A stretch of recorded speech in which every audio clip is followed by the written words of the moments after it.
হুজুর আস্তে আস্তে এলাকাবাসীর সহযোগিতা নিয়ে কবর খোঁড়া শুরু করছে।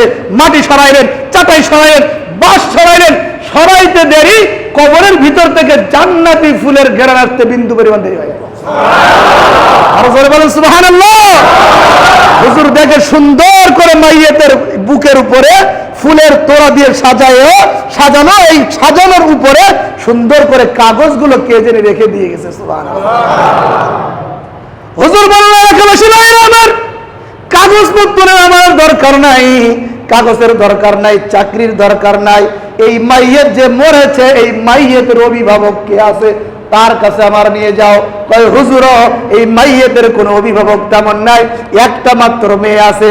এই মাইয়েত পুরুষ, এর কোনো স্ত্রী নাই, স্ত্রী মারা গেছে, শুধুমাত্র একটা কন্যা সন্তান। কয় নিয়ে চলো কন্যা সন্তানের কাছে। নিয়ে যাওয়া হলো। টক টক করে আওয়াজ, কে গো? কয় আমি তোমার বাবার আমল সম্পর্কে একটু জানতে চাই। কয় হুজুর, আমার বাবা তো তেমন কোনো আমল করতো না, পেশায় একজন কৃষক ছিল, সারাদিন নাঙ্গল চড়াইতো। সারাদিন নাঙ্গল চড়াইয়া আমি দেখতাম আমার বাবা যে সময় বাড়িতে আসতো সুন্দর করে গোসল করত। ওই যে একটা কামরা আছে, একটা ঘর আছে, আমার বাবা ওই ঘরের ভিতরে চলে যাইত।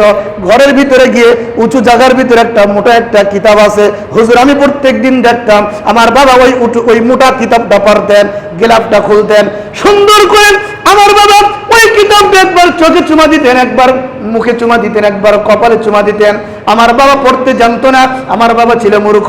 আমার বাবাকে আমি দেখেছি ওই কিতাবটা সুন্দর করে খুলে কিতাবের নিচে সুন্দর করে হাত দিয়ে দিয়ে বলতো, এ মেরা মৌলা কা ফরমান হয়, এ মেরা মৌলা কা ফরমান হয়, এ সাচ হে, এ ভি সাচ হে।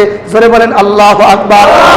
আমার মাওলার কথা, এটা তো আমার মাওলার কালাম, এটা তো আমার মাওলার কোরআন। এই মাওলা যা কিছু বলেছে সব সত্য, আমার আল্লাহ যা কিছু বলেছে সব সত্য, আমি যা কিছু বলি সব মিথ্যা, আমার আল্লাহ যা কিছু লিখেছে সবই সত্য। সুবহানাল্লাহ।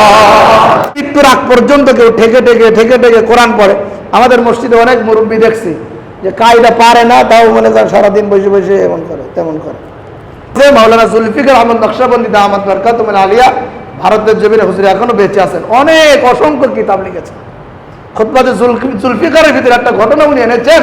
ভারতের প্রত্যন্ত অঞ্চলে একজন মুরব্বী মারা গেছে, জানাজা দেওয়ার মতো লোক নাই। ওয়াজ মানে আপনারা শুনেছেন, সময় অল্প, আমি ওদিকে যাব না। শেষ পর্যন্ত রাস্তাতে আসার সময় একজন হুজুরকে পেলেন। হুজুর আসলে হুজুর, কিন্তু পেশায় একজন সে পুলিশ। আগেদের মানুষ তো খুব পরেশগার ছিল, পুলিশও পরেশগার, এমপি মন্ত্রীরাও পরেশগার, তাই না? এখন অনেক হুজুরদের ভিতরে পরেশগার পাওয়া যায় না, শুধু টাকার লোভ আছে না নাই, শুধু পেট পূজারির লোভ, ক্ষমতার লোভ আছে না নাই, কথা বলে আছে না নাই? আর আগেকার যুগের পুলিশের ভিতরে আল্লাহ ওয়ালা ছিল, আলেম ছিল। একজন পুলিশ আল্লাহ ওয়ালা আসছে, হুজুর এই লাশটা সকালে মরছে, রাতে মরছে, এখনো জানাজা দিতে পারলাম না, মেহরবানি করে একটু জানাজাটা দিয়ে যান না। কয় আমি তো একজন হুজুর, ঠিকই পেশায় পুলিশ, সময় নাই। ঠিক আছে, তাড়াহুড়া করে জানাজাটা দিয়ে দিল। দেওয়ার পরে হুজুর আমরা কিভাবে দাফন করব এখনো জানি না। আমার কথা কি মিথ্যা মিথ্যা লাগতেছে নি? ফরিদপুরে, এই ফরিদপুরে মাহফিলে গেছিলাম। মাহফিলে যাওয়ার পরে আসরের নামাজ কয় রাকাত? এমন একটা গ্রামের ভিতরে গেলাম, যাওয়ার পরে এক মুরব্বী নামাজ পড়ছে 3 রাকাতে, বসে সালাম ফিরাই দিচ্ছে। আমি বললাম কয় রাকাত নামাজ? নামাজ কয় রাকাত কইতে পারে সে আবার ইমাম। কি কইলাম? বাংলাদেশের ঘটনা। নামাজ কয় রাকাত কইতে পারে না, 4 রাকাত না 3 রাকাত না 5 কইতে পারে না। আসরের নামাজ গিয়ে ওখানে পড়ছে, 3 রাকাতে সালাম ফিরে, কাকা নামাজ তো হয় নাই, হয়েছে তো। 3 রাকাত না 4 রাকাত উনি জানেই না, উনি আবার ইমাম। কথা বোঝেন নাই? আছে এরকম প্রত্যন্ত অঞ্চলে। কই ঠিক আছে, তাহলে তোমরা যেহেতু পারো না, তাহলে আমি তোমাদের জানাজাটা করে যাচ্ছি। জানাজা করে হুজুরের মতো হুজুর চলে গেলেন। হুজুর চলে গেলেন তার কাজের ভিতরে। পুলিশ ফাঁড়িতে গিয়ে পকেটে হাত দিয়ে দেখে যে পকেটের ভিতরে কিছু প্রয়োজনীয় জিনিসপত্র নাই। হুজুর চিন্তা করলেন, হাই রে হাই, এই জিনিসপত্র না থাকলে তো এখন আমার চাকরি নাই। চিন্তা করলেন, কোথায় ফেলে আসছি, বাড়িতে তোকে আমি পকেটে নিয়ে আসছি। হুজুর চিন্তা করতে করতে চিন্তা করলেন যে ওই কবরস্থ করছে, নিচা হয়েছিলাম, আমার পকেট থেকে হয়তোবা এই প্রয়োজনীয় কাগজপত্রগুলো ওই মুর্দার কবরের ভিতরে পড়ে গেছে। হুজুর দ্রুত সাইকেল স্পিড টান দিয়ে ওই মুর্দাদের ওই এলাকার ভিতরে আসলেন। এলাকাবাসীদেরকে জড়ো করলেন, ভাই একটু পূর্বে তোমাদের উপকার করেছিলাম, এখন আমাকে একটু উপকার করা লাগবে। কি উপকার? এটা হ্যাঁ, আমার পকেটের ভিতরে কিছু প্রয়োজনীয় কাগজ ছিল, এই মাইয়েতের কবরের ভিতরে পড়ে গিয়েছে, তোমরা যদি একটু সাহায্য করো, কবরটা খুঁড়ে আমরা আমাদের কবরের ভিতর থেকে এই প্রয়োজনীয় কাগজপত্রগুলো একটু বের করে নিব। হুজুর আমরা তো মাসলা জানি না, যদি প্রয়োজনীয় তাগিদে কবর খোঁড়া যায়, জরুরত থাকে তাহলে খুঁড়তে পারেন, আমরা আপনার সাথে সাহায্য করব। আল্লাহর কসম করে বলে যায়, হুজুর আস্তে আস্তে এলাকাবাসীর সহযোগিতা নিয়ে কবর খোঁড়া শুরু করছে। মাটি সরাইলেন, চাটাই সরাইলেন, বাঁশ সরাইলেন, সরাইতে দেরি, কবরের ভিতর থেকে জান্নাতি ফুলের ঘেরান আসতে বিন্দু পরিমাণ দেরি হয়। আরো জোরে বলেন সুবহানাল্লাহ। হুজুর দেখে সুন্দর করে মাইয়েতের বুকের উপরে ফুলের তোড়া দিয়ে সাজানো, এই সাজানোর উপরে সুন্দর করে কাগজগুলো কে জেনে রেখে দিয়ে গেছে। সুবহানাল্লাহ। হুজুর বললেন এলাকাবাসী ভাইরা আমার, কাগজপত্রের আমার দরকার নাই, কাগজের দরকার নাই, চাকরির দরকার নাই। এই মাইয়েত যে মরেছে, এই মাইয়েতের অভিভাবক কে আছে তার কাছে আমার নিয়ে যাও। কয় হুজুর এই মাইয়েতের কোনো অভিভাবক তেমন নাই, একটা মাত্র মেয়ে আছে, এই মাইয়েত পুরুষ, এর কোনো স্ত্রী নাই, স্ত্রী মারা গেছে, শুধুমাত্র একটা কন্যা সন্তান। কয় নিয়ে চলো কন্যা সন্তানের কাছে। নিয়ে যাওয়া হলো। টক টক করে আওয়াজ, কে গো? কয় আমি তোমার বাবার আমল সম্পর্কে একটু জানতে চাই। কয় হুজুর আমার বাবা তো তেমন কোনো আমল করতো না, পেশায় একজন কৃষক ছিল, সারাদিন নাঙ্গল চড়াইতো। সারাদিন নাঙ্গল চড়াইয়া আমি দেখতাম আমার বাবা যে সময় বাড়িতে আসতো সুন্দর করে গোসল করত। ওই যে একটা কামরা আছে, একটা ঘর আছে, আমার বাবা ওই ঘরের ভিতরে চলে যাইত। ঘরের ভিতরে গিয়ে উঁচু জায়গার ভিতরে একটা মোটা একটা কিতাব আছে, হুজুর আমি প্রত্যেক দিন দেখতাম আমার বাবা ওই মোটা কিতাবটা পড়তেন, গেলাপটা খুলতেন সুন্দর করে। আমার বাবা ওই কিতাবটা একবার চোখে চুমা দিতেন, একবার মুখে চুমা দিতেন, একবার কপালে চুমা দিতেন।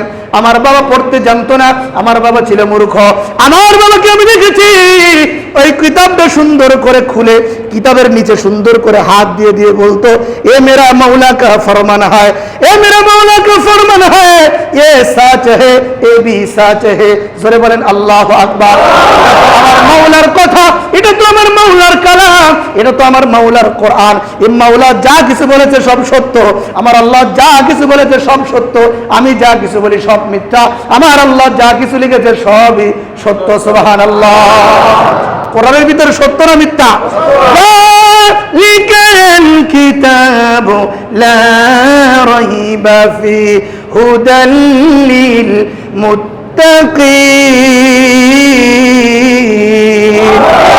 আসমানের রব রেখে বলে বান্দারে, যে ব্যক্তি কোরআনের ভুল খুঁজতে আসবা, তোমার নিজের জীবনের ভুলটা খুঁজে সংশোধন হয়ে যাবে। সুবহানাল্লাহ। এটা এমন একটা কিতাব, জালিকাল কিতাব লা রাইবা ফি, এর ভিতরে তো কোনো ভুল নাই, ভুলের সন্দেহ নাই, বিন্দু পরিমাণ লেশ মাত্র নাই। এই কোরআন যদি তোমরা মানো, পড়া আমল করো, হুদাল লিল মুত্তাকি, তোমরা মুত্তাকি বান্দা হয়ে যাবা। জোরে জোরে বলেন সুবহানাল্লাহ। হুজুর বলেন তোমার বাবা যে কিতাবটা পড়তো, এই কিতাবটা আমার কাছে একটু দাও। মোটা কিতাবটা হুজুরের কাছে দিলেন। হুজুর ওই কিতাবটা খুললেন। কিতাবটা যে সময় শুরুর দিকে খুললেন, সুন্দর করে খোলার শুরু দিয়ে দেখলেন কোরআনের ভিতরে যে আয়াতগুলো লেখা আছে, আলহামদুলিল্লাহি রাব্বিল আলামিন। আল্লাহু আকবার। হুজুর চোখ বুলে দেখলেন এটা তো দুনিয়াবি কোনো কিতাব না, এটা তো মহাগ্রন্থ আল কোরআন। বলেন সুবহানাল্লাহ। মেয়ে বলছে হুজুর আমার বাবা বিন্দু পরিমাণ পারতো না, কিন্তু এই কিতাবটা অনেক মহাব্বত করত। হুজুর বলল আমার আর বুঝতে বাকি নাই, তোমার বাবার পড়া লাগবে না, তোমার বাবা এই কোরআনকে মহাব্বত করার কারণে আমার আল্লাহ তোমার বাবার কবরটা জান্নাতের বাগান বানায় দিছে। এজন্য এই কোরআন যারা পড়বে, মানবে, বুঝবে, না জানলেও এটাকে ধরে ধরে মহাব্বত করে, আল্লাহ এটা তো তোমার কথা, এটা তো তোমার কিতাব, এটা তো 29টা হরফের ইয়া, এটা তো বা, এটা তো সা, এটা তো জিম। পারেন না হুজুর? পারি না। অর্থ না জানলে সওয়াব নাই। এই মাসলা যারা দেয় এরা শয়তান ছাড়া কিছু না, ঠিক না বেঠি? অর্থ না জানলে কোরআন পড়া যাবে না, মানে কোরআন থেকে দূরে নিয়ে যাওয়ার চক্রান্ত, ঠিক না বেঠি? আমার নবী বলছে আলিফ লাম মিম, এক হরফ পড়বা 10 নেকি। সুবহানাল্লাহ। আল্লাহ নবী তাফসীর করছে যে আলিফ লাম মিম, আমি বলি নাই 3টা এক হরফ, আলিফুন হরফুন ওয়া লামুন হরফুন ওয়া মিমুন হরফুন। বলে আলহামদুলিল্লাহ, বলেন সুবহানাল্লাহ। আমি বলি না আলিফ লাম মিম একটা হরফ, বরং আলিফ এক হরফ, মিম এক হরফ, লাম এক হরফ, প্রত্যেকটা হরফ পড়বা 10 নেকি পাবা। আলিফ লাম মিম বললা, তোমার আমল নামার ভিতরে 30 নেকি লিখে দেবে কে? আরো জোরে বলেন কে?